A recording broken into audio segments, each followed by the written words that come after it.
Hey guys, so in the last video I said about Lincoln's Gettysburg Address. So this was delivered at the dedication of Soldiers National Cemetery at Gettysburg.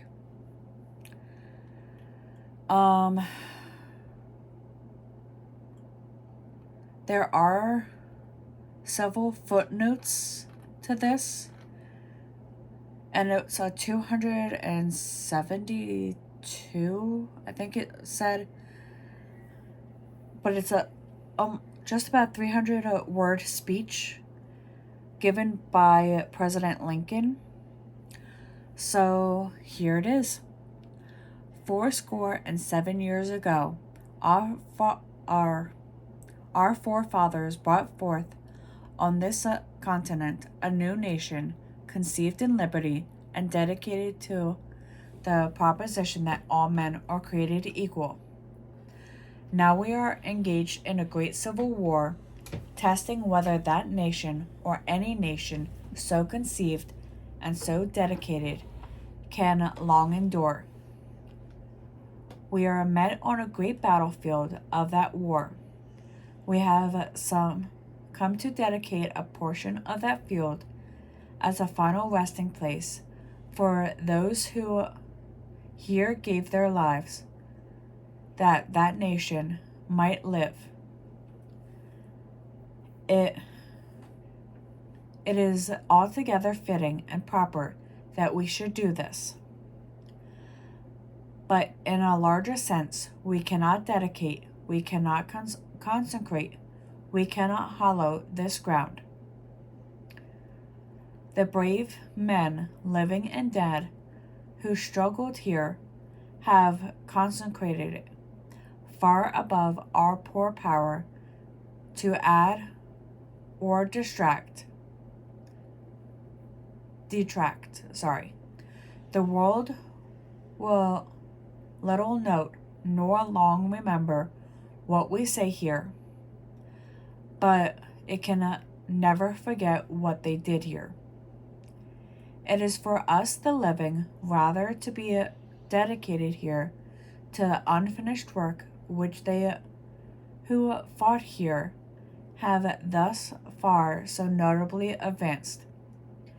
It is rather for us to be here dedicated to the great task remaining before us, that from these honored dead we take increased devotion to that cause for which they gave their last full measure of devotion, that we here highly resolve that these dead shall not have died in vain, that this nation under God shall have a new birth of freedom, and that government of the people, by the people, for the people, shall not perish from earth.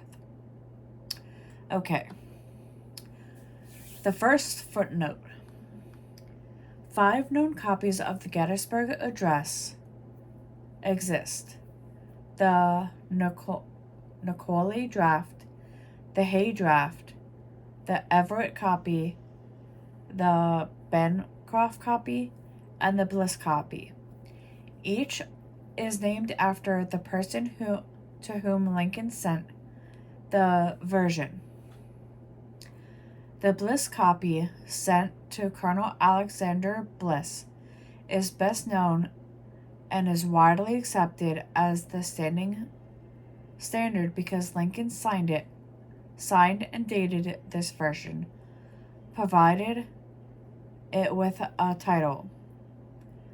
It is also the version chosen for inscription at the Lincoln Memorial in Washington, D.C.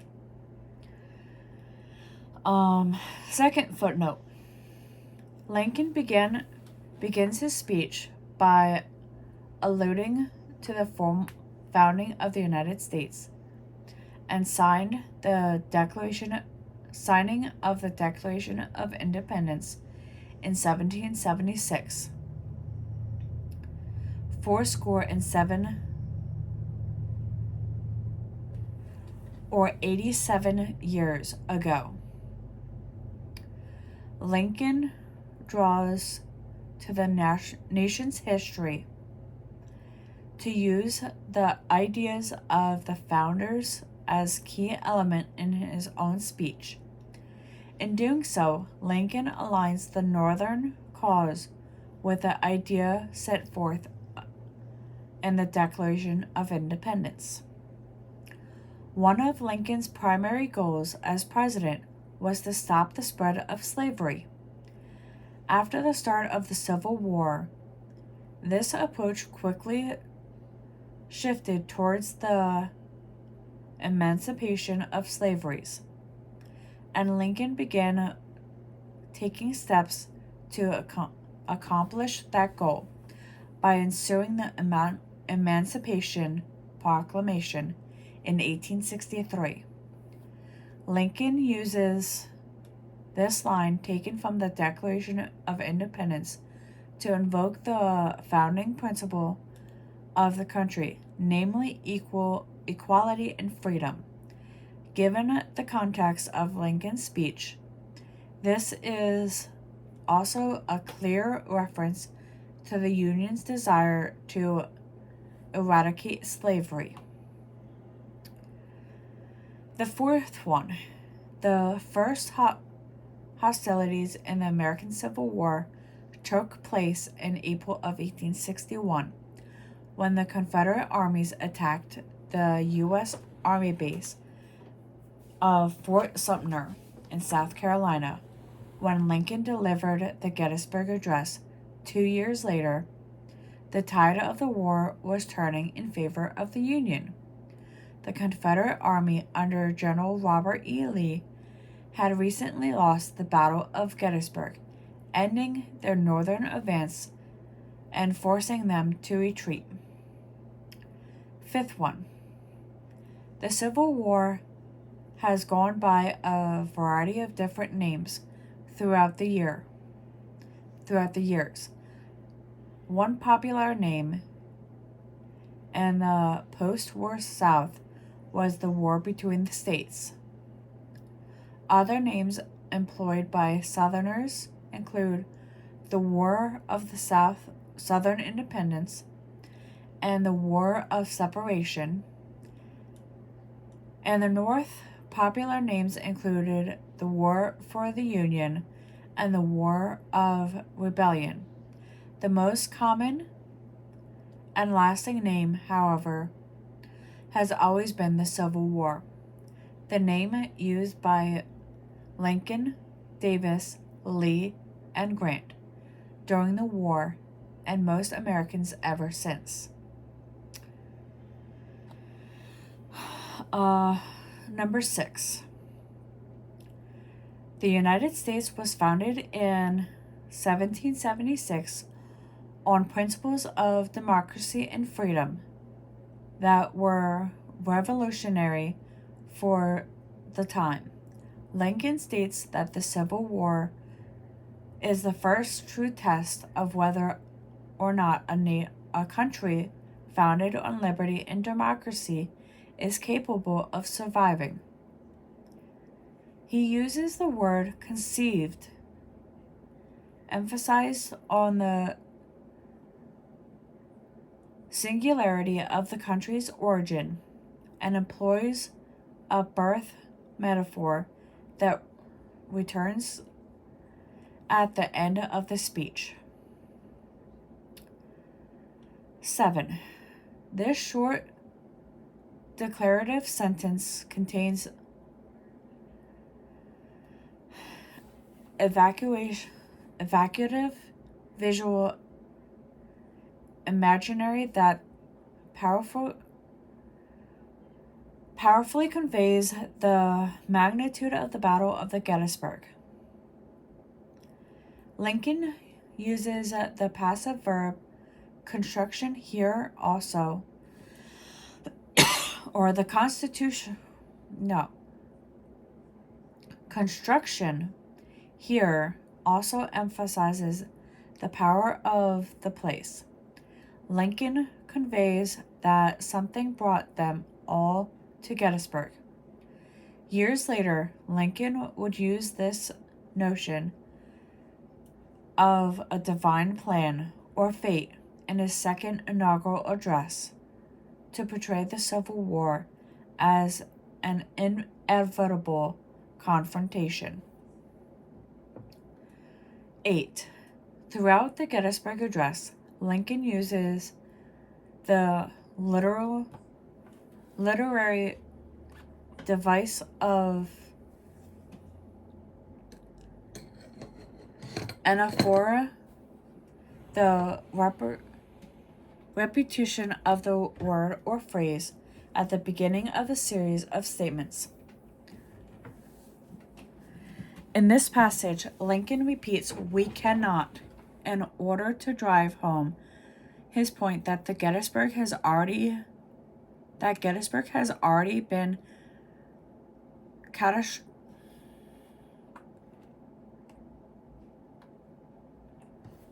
castrated by the dead rather than the living,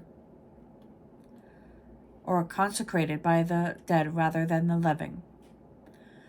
9. The verb consecrate means to designate a person, place, or thing as sacred, to dedicate it to a religious purpose.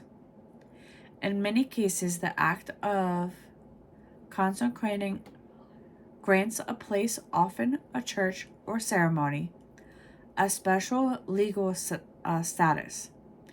The process of assigning events or religious purpose was familiar to Abraham Lincoln, who spoke eloquently of the divine purpose animating the Civil War in his second inaugural address. 10. To hallow means to sacrifice or purify a person, place, or object. The word derives from the Old Saxon halag, from which we also derive holy.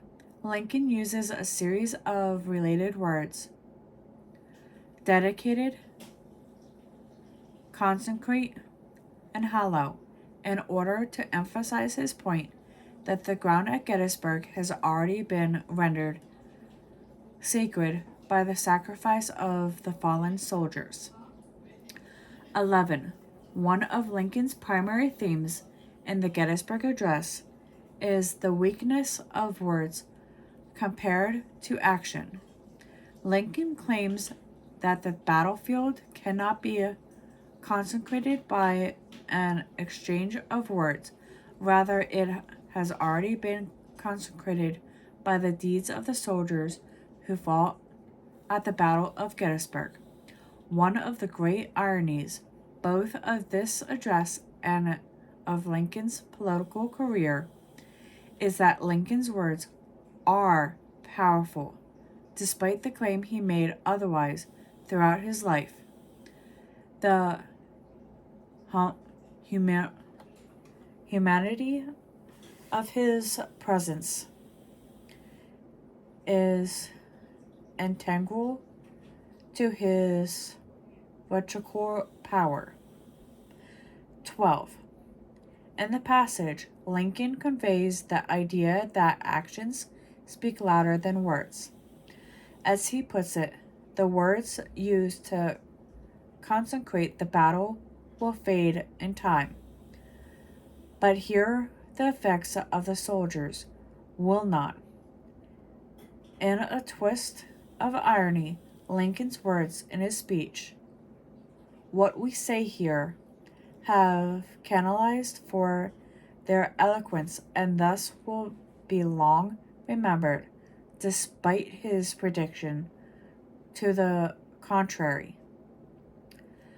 The construction of this statement is an example of antithesis, a technique which contrasts opposing ideas to emphasize a larger point. 13. Lincoln carefully transforms the deaths of soldiers at Gettysburg into a call to action for his fellow citizens of the Union. Rather than viewing the battle as a tragedy, Lincoln attends to the greater cause and purpose for which the soldiers fought. In such a light, the proper way to honor the dead is to further the cause they died for. 14. To do something in vain is to do it uselessly, without the effect or purpose. The word derives from the Latin vanus, which means empty or void. Lincoln's aim was to ensure that the Union dead did not die without meaning, and therefore to call on the living to fulfill the purpose of the dead. 15. In the conclusion of the address, Lincoln emphasizes a new birth of freedom. Re-entering the birth metaphor, he introduces at the start of the speech. The implication is that through conflict, sacrifice, and even death, there is the possibility for rebirth and renewal of the nation's value, democracy, equality, and freedom. Lincoln's use of Saturn metaphor brings the important theme and idea to forefront again and again, an effective rhetorology strategy. 16. This passage reveals the threading together of two separate strands of repetition. The long final sentence of the speech is divided into M dashes, each of which precedes a statement about the great task remaining before us, beginning with the word that. And in the final such statement, Lincoln embeds another piece of repetition: of the people, by the people, for the people, thus ending the speech on a rhythmically and rhetorically powerful note. And finally, in the address, Lincoln coined the phrase "of the people, by the people, for the people," which has since entered the national lexicon as an elegant and concise definition of American democracy. Just as Lincoln began the speech with a reference to the Declaration of Independence, the final statement nods to the same founding document.